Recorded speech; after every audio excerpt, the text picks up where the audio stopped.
बिस्मिल्लाहिर्रहमानिर्रहीम। Welcome to psychology hub. आज हमने करना है सोशल साइकोलॉजी का लेसन नंबर 42 जो कि है इंटरपर्सनल पावर यानी कि लीडरशिप क्वालिटीज़ और लीडरशिप की हमने टाइप्स पढ़नी है बेसिकली इस सब में। तो देख लेते हैं, टाइम वेस्ट नहीं करते और जल्दी से स्टार्ट करते हैं।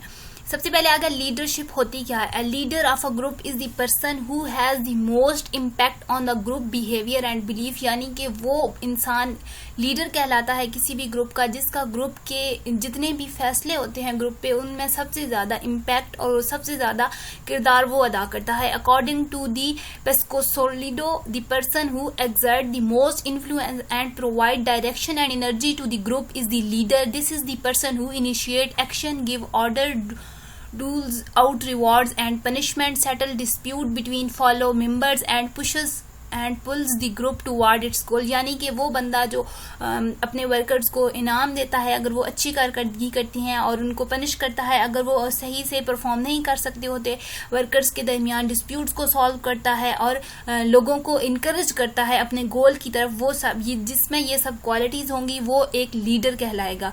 अब थ्योरी ऑफ लीडरशिप कौन कौन सी है, बेसिकली 3 टाइप्स ऑफ, हम 3 किस्म की हमने थियरीज पढ़नी है।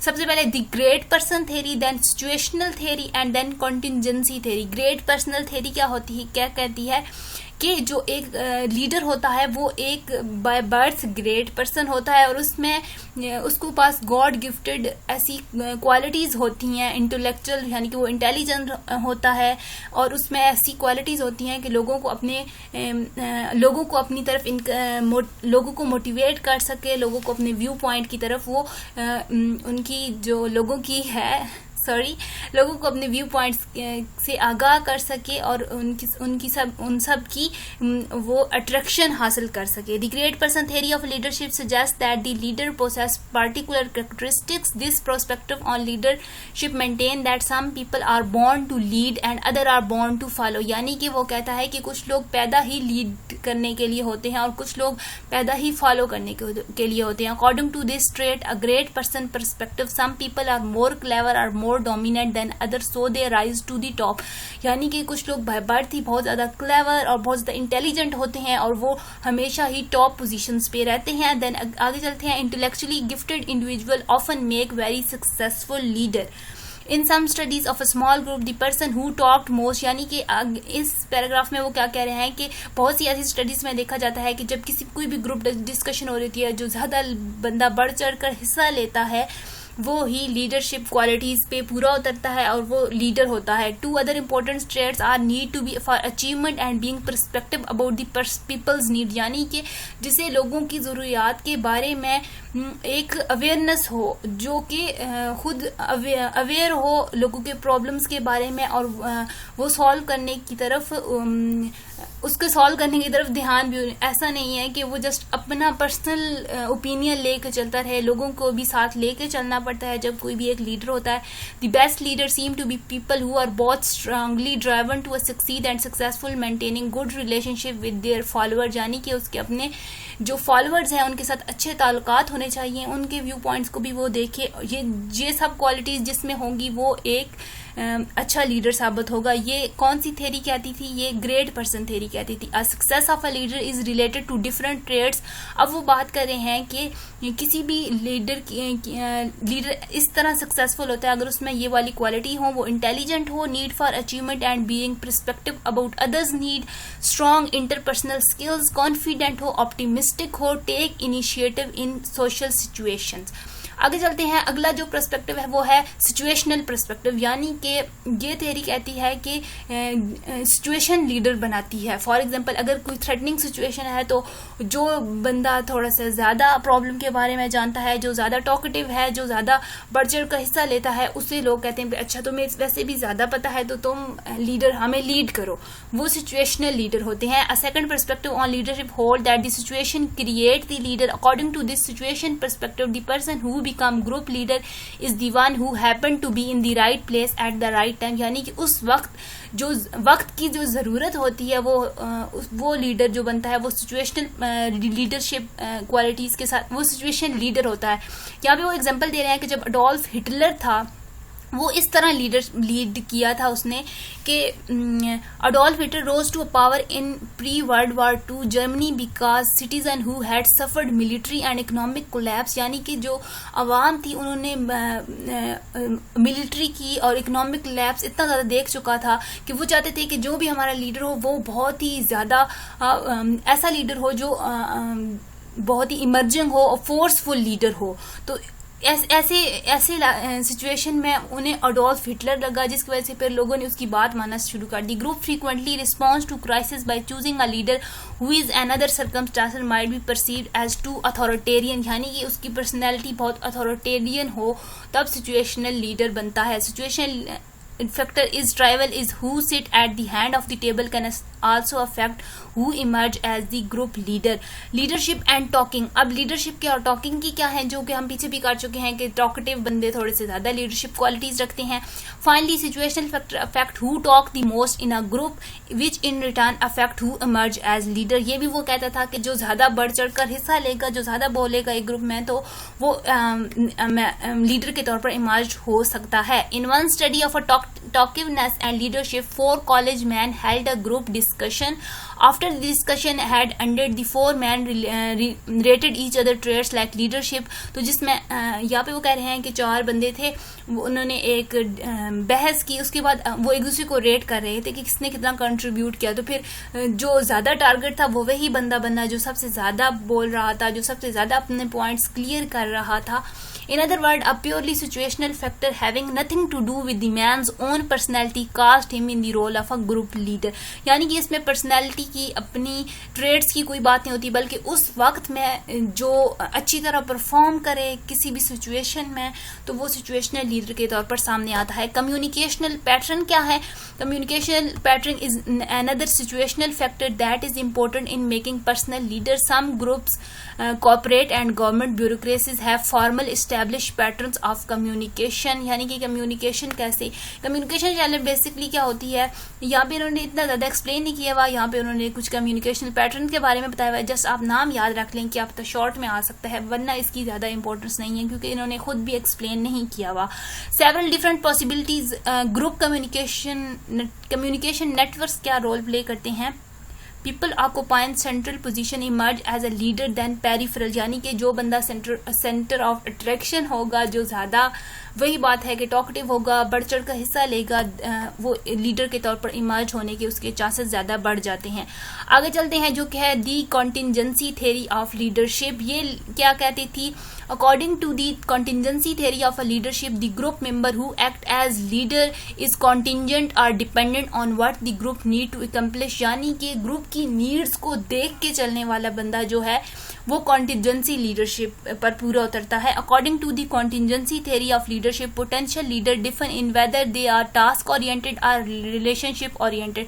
यहाँ पे फिर वो जो है लीडरशिप को 2 हिस्सों में तकसीम कर रहे हैं। एक तो बंदा टास्क ओरिएंटेड होता है, जो बिल्कुल अपने गोल को कंप्लीट करने में वक्त सारा सर्व करता है, अपनी सारी एनर्जी उसकी होती है कि हमने गोल किसी न किसी तरीके से पूरा करना है अपने टास्क को। जबकि जो रिलेशनशिप ओरिएंटेड होता है बंदा या लीडर, वो क्या कहता है, वो अपने फॉलोअर के साथ अपना रिलेशन को बेहतर बनाने पे थोड़ा सा ज्यादा तवज्जो देता है। Task oriented leader concentrate the group energies on the task at hand. They are impatient with the intolerant of a group member who do not contribute to the group's effort. यानी कि वो लोग जो के एफर्ट्स पे, जो कि group की एफर्ट में, ग्रुप जो भी किसी भी टास्क पे अगर हम काम कर रहे हैं, तो जो लोग नहीं करते, कंट्रीब्यूट नहीं कर रहे, थोड़ा साइड पे रह रहे हैं, उनके साथ इम्पेशेंटली बिहेव करता है। जबकि रिलेशनशिप ओरिएंटेड लीडर क्या करता है? Concentrate the group energy on maintaining cohesiveness, harmony and cooperation. वो इस चीज पे ज्यादा तवज्जो देता है कि सब मिलजुल कर काम करें और ग्रुप में हार्मनी रहे। They tend to get along with the subordinate, even those who may not be contributing as much as they might to particular group effort. यानी कि वो सबके साथ अच्छा बिहेवियर लगता है। वो लोग जो कि उसे पता भी है कि इतना अच्छा बिहेव नहीं कर रहे, फिर भी उनके साथ अच्छा बर्ताव रखा जाता है। ये होते हैं रिलेशनशिप ओरिएंटेड लीडर्स इस तरह काम करते हैं। ये आगे नीचे उन्होंने एक छोटी सी एग्जांपल दी हुई है कि लो प्रेफर्ड को-वर्कर के साथ एक फेडलर ने एक एक्सपेरिमेंट किया था। ये आप लोग पढ़ लेना, इतना खास इंपॉर्टेंट नहीं है।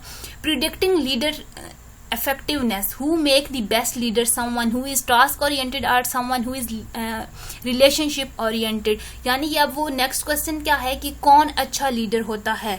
According to the contingency theory of leadership it all depends, यानी कि ये डिपेंड करता है सिचुएशन पर। अगर सिचुएशन हमें कहती है कि आप अपने टास्क पर ज़्यादा तवज्जो दो, जो टास्क का जो टाइम है वो बहुत थोड़ा रह गया है, तो ऑब्वियस सी बात है टास्क ओरिएंटेड जो लीडरशिप होगा वो ही अच्छा काम ले सकेगा। If in some situation a task oriented leader is more effective, in other situation a relationship oriented leader is more effective. The determinant factor is how much control the leader has. The leader control depend on 3 factors, कि किसी भी leader के जो control है उस पर depend करता है कि आया कि टास्क ओरिएंटेड लीडरशिप क्वालिटीज अच्छी हैं या फिर relationship oriented qualities. The leader relationship with the group, सबसे पहले तो एक लीडर का अपने ग्रुप के साथ रिलेशन कैसा है। The degree to which the group task is structured, यानी कि ग्रुप का जो टास्क है वो वो कैसा है। जैसे कि मैंने पहले एग्जांपल दी थी, अगर टास्क ये है कि टास्क में बहुत थोड़ा टाइम रह गया है, तो वहाँ पे अब आप रिलेशन को सही करने में वक्त ज़ाया नहीं कर सकते, बल्कि आप सीधा इस बात पे कंसंट्रेट करोगे कि हम अपने टास्क को कैसे पूरा कर सकते हैं। और वेल डिफाइंड के टास्क वेल डिफाइंड होना चाहिए। And the leader power to bestow reward और पनिशमेंट, कि जो थर्ड है फैक्टर वो चीज़ है कि आप जो लीडर है वो अपनी पावर किस तरह इस्तेमाल करता है। अगर जो वर्कर्स हैं वो अच्छा परफॉर्म कर रहे हैं तो उनको रिवॉर्ड करने में, और अगर वो बुरा परफॉर्म कर रहे हैं तो उनको पनिशमेंट। इधर पनिशमेंट बेसिकली होती है कि आपको कर देते हैं प्रमोट रिवॉर्ड की सूरत में प्रमोट और बोनसेस वगैरह दी जाती है, जबकि पनिशमेंट में आपकी सैलरी डिडक्ट कर ली जाती है या आपकी डिमोशन भी हो सकती है। In favourable situation where the leader has a good relation with subordinate, the task is well defined, the leader's power is unquestioned. A task oriented leader is best for both group effectiveness and group member satisfaction. यहाँ पे वो basically बात कर रहे हैं कि कौन सी अच्छी होती है, टास्क ओरिएंटेड अच्छी होती है या जो रिलेशनशिप ओरिएंटेड लीडरशिप क्वालिटीज अगर किसी में हो तो वो बेटर रहती हैं। आगे चलते हैं। Task oriented leader felt under the most stress when their leadership situation was uncertain, when they had neither high और लो सिचुएशनल कंट्रोल, जबकि जो रिलेशनशिप ओरिएंटेड लीडर होता है felt under the greatest stress when they had a low rather than moderate control over the situation. यानी कि वो यहाँ पे बात कर रहे हैं कि जो एक टास्क ओरिएंटेड होता है अगर स्ट्रेसफुल सिचुएशन भी है तो वो उसको हैंडल कर लेगा, क्योंकि वो उसका जो मेन गोल है वो अपने टास्क को कंप्लीट करने की तरफ है, वो हमेशा से यही काम करता है। जबकि अगर रिलेशनशिप ओरिएंटेड पे स्ट्रेसफुल सिचुएशन होता है तो वो ज़्यादा स्ट्रेस की तरफ चला जाता है, क्योंकि उसका इतना ज़्यादा कंट्रोल नहीं होता, मॉडरेट कंट्रोल होता है उसका सिचुएशन पर। आगे चलते हैं। आगे वो कह रहे हैं कि ट्रांसफॉर्मेशनल लीडर एक होते हैं और एक होती हैं ट्रांजैक्शनल लीडर। ट्रांजैक्शनल लीडर और transformational leader, that is a very much important question, long short दोनों में आ सकता है। House Burns Bass link the need of a leader and followers in the interactive process. Bass in distinguish transformational and transactional behaviour. Transformational leader rise follower to high level of mortality and motivation. यहाँ पे basically start करने से पहले मैं आपको short में बता देती हूँ कि ट्रांसफॉर्मेशनल और ट्रांजैक्शनल लीडर होते क्या हैं। जो ट्रांसफॉर्मेशनल लीडर होते हैं वो बेसिकली लोगों को मोटिवेट करते हैं, इनकरेज करते हैं, उनके अंदर ऐसी क्वालिटीज होती हैं इनबिल्ट जिनसे वो लोगों को इम्प्रेस करते हैं और उनकी तरफ लोग मोटिवेट होते हैं, देन वो अपना काम बहुत अच्छे से परफॉर्म करते हैं। फॉर एग्जाम्पल ट्रांसफॉर्मेशनल लीडर के तौर पर अगर हम यहाँ पे अपनी तहरीक पाकिस्तान जब चली थी वो वाली अगर हम बात ले लें तो वो कायद-ए-आज़म और जितने भी हमारे तहरीक पाकिस्तान के मेंबर थे, लामा इकबाल जिन्होंने स्ट्रगल की, सर सैयद अहमद खान, ये सारे जो बंदे थे ये सारे ट्रांसफॉर्मेशनल लीडर, इन्होंने अपनी बातों से, अपने व्यू पॉइंट से लोगों को माइंड को डेवलप किया था कि हमें आज़ादी की ज़रूरत है। जबकि transactional leader basically reward and punishment की वाली चीज़ पर भी बिलीव करता है और वो इधर से अपने जो फॉलोअर्स है उनको लेकर चलता है। आगे चलती है, transformational leader take heroic and unconventional action, यानी कि वो हीरोइक नेचर के होते हैं। One of the earliest approach to understand leadership was to search for person trait that cause some people and not other become leader. Unfortunately, few leaf characteristics have been identified. Leaders tend to be slightly more intelligent, taller than non-leaders, and more confident and adaptable, and not springly have a higher desire for power. They also tend to be more charismatic. जो charismatic qualities होती हैं वो transformational leader में होती हैं। ये I thought कि ये MCQs मैंने कहीं देखा है। That has prompted a number of researchers to analyze the psychological dynamics of charismatic or transformational leader.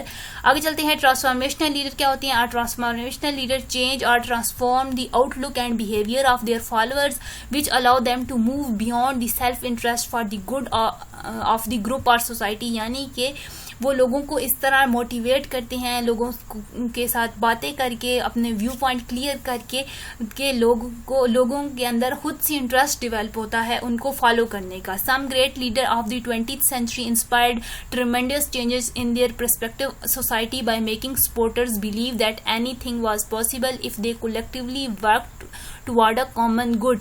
यानी कि बहुत से हमारी हिस्ट्री में, जैसे कि मैंने तहरीक पाकिस्तान के बारे में बात की थी कि वहाँ पे लोगों को यूनिटी की ज़रूरत थी। मुसलमानों को जब वो इकट्ठे हो गए, उन्होंने तहरीकें चलाई, उसके बाद उन्होंने स्ट्रगल की, तब जाके पाकिस्तान उनको मिला। The general view of the transformational leader is that they are natural born influence agents who inspire high devotion, motivation and productivity in the group member. वही बात जो हम ऊपर से पढ़ते आ रहे हैं। आगे चलते हैं, survey, interview and experimental studies suggest that there are at least 3 core components of transformational leader। जबकि हम transformational leader की बात करते हैं तो उसमें 3 components होते हैं, 3 qualities होती हैं। ability to communicate a vision, अपने विजन को दूसरों के साथ शेयर करने की एक ability होती है, एक तरीका होता है कि आप अपनी विजन को, अपने आपकी जो भी सोच है उसको लोगों तक कैसे पहुंचा रहे हैं। ability to implement a vision, उसके बाद जो आपकी सोच है उसको इम्प्लीमेंट कैसे करना है। Then third one is demonstrate a charismatic communication style, उसके बाद आपका कम्युनिकेशन स्टाइल ऐसा होना चाहिए कि लोग आपकी तरफ अट्रैक्ट हों। Facial expression, direct eye contact, ये सारी चीजें इसके अंदर आ जाती हैं। आगे चलते हैं, सब टाइप ऑफ ट्रांसफॉर्मेशनल लीडरशिप। यहाँ पर वो बात वही बता रहे हैं कि ट्रांसफॉर्मेशनल लीडरशिप कैसी होती है और ट्रांजिशनल लीडरशिप जो चीजें हमने ऊपर पढ़ी हैं। करिस्मेटिक होता है ट्रांसफॉर्मेशनल लीडर, रोल मॉडल, और लोग उस पर की रिस्पेक्ट करते हैं और ट्रस्ट करते हैं। इंस्पायरेशनल, मोटिवेशनल पर्सनैलिटी होती है उसकी। Intellectual stimulation, to be innovative and creative, no critics of mistakes, individual consideration, coach, mentor, two way communication, ये सब क्वालिटीज हैं ट्रांसफॉर्मेशनल लीडर की। जबकि ट्रांजिशनल लीडर की जब बात हम करते हैं तो उनमें आता है कि उसके अंदर कौन कौन सी चीजें होती है। Contingent reward for performance, reasonably effectiveness, यानी कि ये भी इफेक्टिवनेस होता है जब आपको रिवॉर्ड का लालच दिया जाता है। Management by exception, correctiveness, active mentor and deviance होता है। Passive if supervising large number of subordinate. Laissez faire क्या होता है कि लोगों की राय को अहमियत देना। Decision not made, action delayed, responsibility ignored, यानी कि ट्रांजैक्शनल लीडर बेसिकली एक अच्छा नहीं होता। लेसेस फेरी बेसिकली होता क्या है, लेसेस फेरी की एक दफा एक्सप्लेन कर देते हैं। लेसेस फेरी में बेसिकली लोगों पे छोड़ दिया जाता है, यानी कि कोई भी कंट्रोल ना हो। जैसे कि लिबरल सोसाइटीज होती हैं वो चीजें आ जाती हैं लेसेस फेरीज में। नॉन ट्रांजैक्शनल, यानी कि वो रिस्पॉन्सिबिलिटी किसी एक बंदे पे नहीं आती, वो सारी कम्युनिटी खुद से डिसीजन ले रही होती है। आगे चलते हैं, और ये वो ऊपर वाला फ्लो चार्ट उन्होंने बनाया हुआ है, इसको पढ़ने की इतनी जरूरत नहीं है। आगे हम चलते हैं, जो इम्पोर्टेंट है वो क्या है कि Churchill and the letter content, यहाँ पे सॉरी से स्टार्ट करती हैं। Winston Churchill exerted considerable interpersonal power in his letter to resolve in which Churchill tried to bring United States। यहाँ पे वो एक जो वार हुई थी ब्रिटेन साइड एंड यूनाइटेड की, पहले तो उसकी एग्जांपल इन्होंने एक दी हुई है, आगे भी एग्जांपल वो शेयर करेंगी। इसको इतना ज़्यादा इंपॉर्टेंट नहीं है, बल्कि बेसिक हमारी जो चीज़ वो क्या है कि 6 टाइप ऑफ लीडरशिप पावर्स होती हैं कि कोई भी जब लीडर्स की बात करते हैं तो 6 उसकी टाइप हैं। सबसे पहले आती है एक्सपर्ट पावर। एक्सपर्ट पावर क्या होती है? Come from having a superior knowledge and ability, यानी कि आपके पास पावर होती है। क्यों है आपके पास पावर? क्योंकि आपके पास नॉलेज है और आपके पास एबिलिटी है, इसलिए आप एक्सपर्ट हो किसी चीज में, इसलिए आपके पास पावर है। देन आ जाता है referent power. Referent power involve emphasising a common identity, यानी कि चर्चिल यहाँ पे वो फिर आगे से एग्जाम्पल दे रहे हैं। Churchill always signed his letter to resolve former naval person, although such a signature may seem odd for the leader of a British empire. It emphasized that Churchill and Roosevelt had both served their country's navies before becoming president. Franklin Roosevelt had served as USA Secretary of the Navy. Similarly, modern workplace supervisors use referent power over subordinate by making them feel like a part of a team. Referent power depend on a building of a social identity. यानी कि अगर हम आम लफ्जों में बात करें कि referent power होती क्या है, तो सिंपली अगर देखा जाए तो रेफरेंट पावर, एक शॉर्ट वर्ड में बता दूं कि रेफरेंट पावर होती है मतलब आप पे लोगों को ट्रस्ट है और आप एक सोशल आइडेंटिटी हो और लोग इसलिए आपके पास पावर है। इंफॉर्मेशनल पावर क्या होती है? Consist of using argument that are logically compelling, यानी कि आपके पास इतने स्ट्रॉन्ग लॉजिक्स हैं किसी भी सिचुएशन के बारे में, किसी भी प्रॉब्लम के बारे में, इसलिए आपको पावर दी गई है क्योंकि आपके पास आपकी जो लॉजिक्स हैं और आपके पास जो आर्ग्यूमेंट है अपने व्यू पॉइंट को प्रूव करने के लिए वो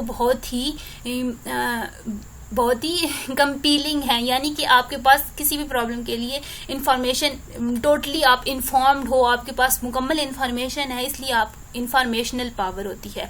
लेजिटिमेट पावर क्यों होती है? Is based on the social norm and obligation, specially reciprocating when someone else has done a you favour, यानी कि लेजिटिमेट पावर बेसिकली इसलिए होती है, ये वो पावर है कि आपको इसलिए पावर दी गई है क्योंकि आप अगर किसी ऑर्गेनाइजेशन में काम कर रहे हैं तो आपकी पोजीशन की वजह से आपको जो पावर मिलती है वो होती है लेजिटिमेट पावर। आगे चलते हैं, जो कि है reward power. Come from ability to grant reward, यानी कि आप लोगों को बोनसेस दे के और ये सब चीजें करके आपके पास पावर आई हुई है, लोग आपको पसंद करते हैं। Modern work place supervisor also use reward power selectively to accomplish their goal, किसी भी गोल को करवाने के लिए वो बोनसेस देते हैं ताकि लोग अपना काम जल्दी कर सकें। The person who control your promotion and pay raise in a good position to demand obedience, यानी कि जिस बंदे के पास एक अथॉरिटी है कि वो आपकी पे भी ज्यादा कर सकता है, वो आपको प्रमोशन दे सकता है, तो जाहिर सी बात है आपने उसको ओबे ही करना है। जो सबसे लास्ट है वो है कोर्सिव पावर। कोर्सिव पावर में बेसिकली क्या होता है कि आप पनिशमेंट के जरिए लोगों को थ्रेट करके कहते हैं, इधर वो एग्जांपल दे सकते हैं हम हिटलर वाली, उसने लोगों को थ्रेट करके पावर हासिल की थी, लोग उसकी इसलिए करते थे ओबीडियंस, उसकी ओबे उसको इसलिए करते थे कि लोग उससे डरते थे। When the type are used, कि कोई भी जो चीज है वो कब यूज, ये जो पावर्स हैं ये कब यूज होती हैं। The higher in the organization a leader was and this more people the leader supervised directly और indirectly, the more the leader use threat of punishment, promising of reward and appeal to company loyalty to get follower to obey. Power affect leaders' choice to influence tactics in setting diverse in industry or psychotherapy. Hitler यहाँ पे वो example दे रहे हैं कि जैसे कि Hitler ने coercive power का इस्तेमाल करके पावर हासिल की थी। आगे हम चलते हैं बेसिकली जेंडर रोल्स के बारे में कि different sex and different tasks उनको कैसे अलॉट किए जाते हैं, वो हमने देखना है कि women's are chosen as leader by a group that are pursuing feminine task, where is man choosing a leader by group they are pursuing the masculine. अब फेमिनिन टास्क क्या होते हैं कि आप spending wedding money, swing buttons, panels and getting to know other group member by sharing feeling. जबकि masculine task में क्या होते हैं कि आपने auto accessories, repairing a machine और डिस्कसिंग, इन चीजें में ऐसे टास्क अलाउ किए जाते हैं कि आप ऐसे टास्क को परफॉर्म करें ये हमारी यहाँ पे वो एक और बात करते हैं कि स्टेरियोटिपिकल सोसाइटीज़ होती हैं हमारी, क्योंकि हमारी सोसाइटीज़ में ये बन चुका है ट्रेंड कि ये औरतों के काम है और ये मर्दों के काम है. Unfortunately for qualified women's most business task seem masculine. When businessmen and businesswomen in the United States describe the ideal leader or the ideal manager, they typically describe someone who acts like a male sex role stereotype and not someone who act like the female sex role stereotypes. यानी कि वो यहाँ पे एक example देते हैं बहुत अच्छी कि अगर वो बात की जाए कि कौन अच्छा लीडर होता है तो ज़्यादातर उस वुमन को, अगर कोई वुमन बिल्कुल सख्त मिजाज है और वो ऐसी ड्रेसिंग भी वो ऐसी ही करती है जैसे लड़के करते हैं, यानी कि पैंट कोट और ऐसी लड़कों वाली ड्रेसिंग, और वो बहुत ही सख्त रवैया रखती है और मस्कुलन थोड़ी सी पर्सनैलिटी शो करवा रही है, तो वो एक अच्छी लीडर साबित होगी. According to the traditional sex role stereotypes, acting like a man involve being independent, masterful, competent and assertive, whereas acting like a woman involve being friendly, unselfish and concerned about other people's feeling. ये हमारी society के जो बने हुए हैं trends, वो उनकी बात कर रहे हैं. आगे हम चलते हैं reaction to woman as leader, कि जब किसी भी सोसाइटी में किसी भी जगह पे एक वुमन को लीडर बना दिया जाता है तो उस पर रिएक्शंस कैसे कैसे देखे जा सकते हैं वो हमने देखना है. तो पढ़ लेते हैं इसको. In one study of how subordinates react to male versus female leader, group of 4 college students held a discussion. The group goal was to rank how important various items यानी कि food, first aid kit, water, compass, rope, star map would be for surviving a spaceship crash on the moon. Only 2 of the 4 group members, one man and one woman, were actually participants. The other 2 group members were confederates who had studied all possible arguments for against each survival items. In some of the group discussion, either the male or female confederate took over and started leading the group. The solo leader, whether male or female, direct the discussion and provide the final rationale for each group discussion. The other confederate, through he or she offered good suggestion, adopt the role of followers. In other group discussion, the male and female confederates both took over with their greater preparation. The confederates were easily able to direct and to dominate the discussion and the group discussions. When the discussion ended, the experimenter asked participants to rate each other competence. The participant didn't display sex bias by rating female leader as less competent than male leader. The experimenter suspected that participant might be biased without being aware of it. During the discussion, the experimenter placed observer behind one-way mirror to record the facial expression of participants. According to these observers, whose rating agreed with each other, participants betrayed their true feeling by smiling and nodding arguments. Whenever the male confederate took change and by froing and tightening their facial muscles, whenever the female confederate took charge. Also, when participants were later asked to describe each other personality trait, both men and women described the female solo leader as bossy and excessively dominating.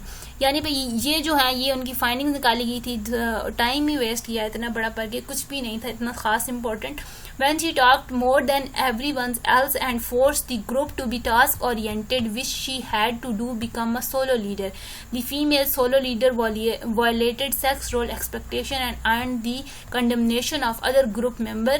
यानी कि basically वो देखा गया था कि जब mail और female से क्वेश्चंस किए गए थे और देखा गया था कि जब औरतें बात कर रही होती हैं, लीडरशिप क्वालिटी शो कर रही होती है, तो मर्दों के क्या एक्सप्रेशन है, फिर उनको जज किया गया था कि हाउ दे पोर्ट्रे. क्योंकि हमारी स्टेरियोटिपिकल सोसाइटी है, ये वही चीज़ हम पढ़ रहे हैं जो कि यहाँ पे हमने different sex for different task के में पढ़ा था कि लोग इस तरह की सोच रखते हैं.